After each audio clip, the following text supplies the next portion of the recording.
এসসিইউর আইন অমান্য কর্মসূচিতে ধুন্ধুমার কাণ্ড রায়গঞ্জ শহরে। আন্দোলনকারীদের ধাক্কায় রাস্তায় লুটিয়ে পড়ে গড়াগড়ি খেল পুলিশ আন্দোলনকারীদের মধ্যে ধস্তাধস্তি হয়। এরপর আন্দোলনকারীদের গ্রেপ্তার করে, পরে তাদের ব্যক্তিগত জামিনে ছেড়ে দেয় পুলিশ। উল্লেখ্য, বৃহস্পতিবার এসইউসিআই ডাকে সারা রাজ্য জুড়ে কোর্ট চত্বরে এ ধরনের আইন অমান্য কর্মসূচির ডাক দিয়েছিল। এসইউসিআই উত্তর দিনাজপুর জেলা কমিটির পক্ষ থেকে রায়গঞ্জ জেলা আদালত চত্বরে আইন অমান্য কর্মসূচির ডাক দিয়েছিল। রায়গঞ্জ জেলা আদালতে যাবার আগে রায়গঞ্জ ঘড়ি মোড়ে পুলিশ আন্দোলনকারীদের আটকে দিলে ধুন্ধুমার কাণ্ড ঘটে। পুলিশ রাস্তা আটকে দাঁড়ালে আন্দোলনকারীদের ধাক্কা এক মহিলা পুলিশ কর্মী রাস্তায় পড়ে গিয়ে গড়াগড়ি খেতে থাকে। অন্য পুলিশ কর্মীরা তাকে রাস্তা থেকে তুলে নেয়। পুলিশ আন্দোলনকারীদের বাধা দিলে তাদের মধ্যে ধস্তাধস্তি হয়। পুলিশ আন্দোলনকারীদের গ্রেপ্তার করে, ব্যক্তি জামিনের পরে তাদের ছেড়ে দেয়।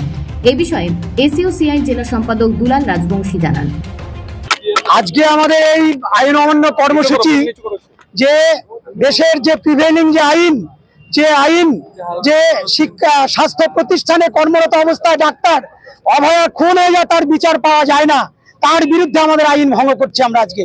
আমরা আইন ভঙ্গ করছি।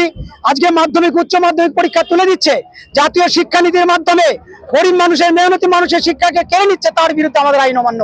আজকে আমাদের আইন অমান্য ড্রাগ মদ এবং পাতার নেশায় ছাত্র যুব সমাজকে ধ্বংসের দিকে ঠেলে দিচ্ছে, তার বিরুদ্ধে আমাদের আজকে আইন অমান্য। আজকে আমাদের আইন অমান্য স্মার্ট মিটারের নাম করে স্মার্টলি লুটের বিদ্যুতের ক্ষেত্রে যে ব্যবস্থা করেছে, তার বিরুদ্ধে আমাদের আইন অমান্য। আইন অমান্য ফসলের বস্তার গায়ে যে এমআরপি রেট থাকে, সেই রেটে তারা সার পায় না, 500 টাকা 1000 টাকা বেশি বস্তা পিছু দিতে হয়। এর ফলে এই সারের কালোবাজারির বিরুদ্ধে এবং সারের এমএসপির দাবি, ফসলের এমএসপির দাবিতে আজকে আমাদের আইন অমান্য। আমাদের আইন অমান্য বারসই থেকে রায়গঞ্জ সড়ক পথ তা স্থাপন করতে হবে। কালিয়াগঞ্জ বুনিয়াদপুর এবং ডালখোলা রায়গঞ্জ রেলপথ স্থাপন করতে হবে। রায়গঞ্জে drainage system, underground drainage system চালু করতে হবে এবং রায়গঞ্জে সমস্ত রাস্তাগুলি ভাঙাচোরা অবস্থায় আছে, রাস্তা সারাই ব্যবস্থা করতে হবে। গোয়ালপুকুরে কলেজ এবং সমস্ত ব্লক হাসপাতালগুলোতে ডাক্তার নেই, 24 ঘন্টা পরিষেবা পায় না, তার বিরুদ্ধে আমাদের আইন অমান্য। উত্তর দিনাজপুর থেকে অনুপ জয়সওয়ালের প্রতিবেদন, নিউজ।